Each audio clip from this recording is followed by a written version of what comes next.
حضور کے وجود اطہر سے نکلنے والے اعمال جب وجود میں آتے ہیں کائنات کو زندگی مل جاتی ہے، کائنات کی زندگی ابھرتی ہے، نکھرتی ہے، اس میں سکون پیدا ہوتا ہے، اس میں محبتیں ابھرتی ہیں، اس میں عزت ملتی ہے، اس میں قوت ملتی ہے، اس میں غلبہ ملتا ہے، اس میں وہ سب کچھ وجود میں آتا ہے جس کو زندگی کی اصل بنیادیں کہا جاتا ہے۔ اور جس وقت میں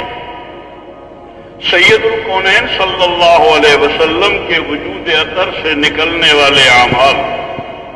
وجود میں نہیں ہوتے، وہ ظاہر نہیں ہوتے انسانوں میں سے، دنیا بھر میں فساد ہوتا ہے، بر و بحر میں فساد ہوتا ہے، سب کی زندگی بگڑتی ہے، حاکموں کی زندگی بھی بگڑی ہوئی ہوتی ہے، محکوموں کی بھی بگڑی ہوئی ہوتی ہے، مالداروں کی بھی بگڑی ہوئی ہوتی ہے، غریبوں کی بھی بگڑی ہوئی ہوتی ہے، گھر کی زندگی بھی بگڑی ہوئی ہوتی ہے، ملک کی زندگی بھی بگڑی ہوئی ہوتی ہے، اپنوں کی زندگی بھی بگڑی ہوئی ہوتی ہے، غیروں کی زندگی بھی بگڑی ہوئی ہوتی ہے، نہ اندر سکون ہوتا ہے، نہ گھر میں سکون ہوتا ہے، نہ محلے میں سکون ہوتا ہے، نہ شہر میں سکون ہوتا ہے، نہ ملک میں سکون ہوتا ہے، نہ کسی کی عزت محفوظ ہوتی ہے، نہ کسی کا مال محفوظ ہوتا ہے، نہ کسی کی جان محفوظ ہوتی ہے۔ قرآن مجید نے بالکل کھلے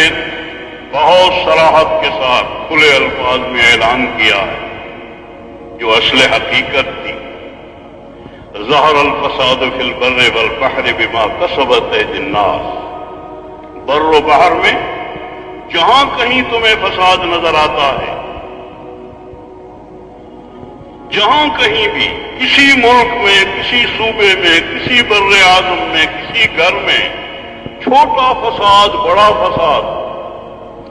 بما کسبت ایدی الناس، لوگوں کے ہاتھوں کا کیا دھرا ہے، آدمی کے اپنے غلط اعمال ہیں۔ جب آدمی کے وجود سے یہودیوں کے اعمال نکلیں گے، نصرانیوں کے اعمال نکلیں گے،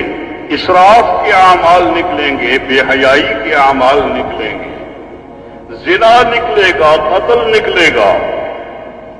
گالیاں نکلیں گی، جھوٹ نکلے گا، غیبت نکلے گی، اسراف نکلے گا،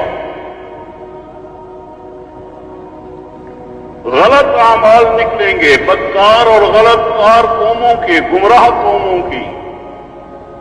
مغضوب علیہ قوموں کی